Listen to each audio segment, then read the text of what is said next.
এবার কোটা আন্দোলন নিয়ে মুখ খুলেছেন মেহজাবিন চৌধুরী। ফেসবুকে এক বার্তায় লিখেছেন, ছোটবেলা থেকেই জেনেছি পরিবার, সমাজ, রাষ্ট্র নারীর গায়ে হাত তোলা সমর্থন করে না। আমাদের পবিত্র ধর্মগ্রন্থ কখনো নারীর প্রতি সহিংসতা শেখায়নি। পবিত্র কোরআনে বলা হয়েছে, তোমরা নারীদের সঙ্গে সদ্ব্যবহার করো। হাদিসে বলা হয়েছে, তোমাদের মধ্যে সর্বাধিক ভালো মানুষ তারাই যারা নারীদের সঙ্গে সদ্ব্যবহার করে। অথচ আমাদের দুর্ভাগ্য, গণমাধ্যম বা সামাজিক মাধ্যমে আজকাল এর ভিন্ন চিত্র দেখতে হচ্ছে।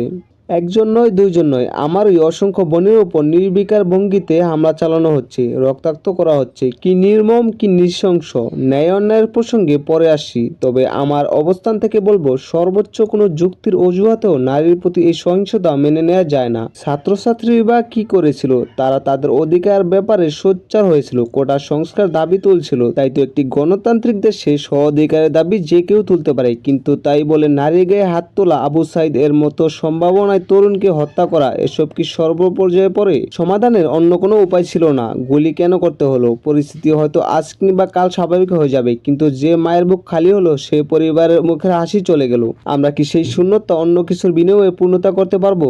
শক্তি যত বড়ই হোক না কেন, ছাত্র সমাজের ওপর চড়াও হয়ে যুগে যুগে কেউ কখনো কিছু অর্জন করতে পারেনি। তাহলে কেন এই ব্যর্থ আন্দোলন? মহান স্বাধীনতার যুদ্ধ কিংবা আমাদের বীর মুক্তিযোদ্ধাদের আমরা সবসময় বুকের ভিতর লালন করি। আমরা গর্ব করি, বীর মুক্তিযোদ্ধারা নিজের প্রাণের বিনিময়ে আমাদের একটি স্বাধীন দেশ উপহার দিয়েছিলেন। কিন্তু এই দেশে নিজের মনের ভাব প্রকাশ করা যাবে না, অধিকার দাবি তোলা যাবে না। সবকিছুর ঊর্ধ্বে যোগ্যতার পরিচয়টাকে সবচেয়ে বড় করে দেখা যাবে না। প্রশাসনের চাওয়া পাওয়ার বিরুদ্ধে গেলেই হামলার শিকার হতে হয়। অকাতরে অকাল প্রাণ বিলিয়ে দিতে হবে, এমন বাংলাদেশের স্বপ্ন কি আমাদের বীর মুক্তিযোদ্ধারা দেখেছিলেন? আমার মনে হয় না। তো বন্ধুরা, মেহজাবিনের এই পোস্ট নিয়ে আপনার কি মন্তব্য অবশ্যই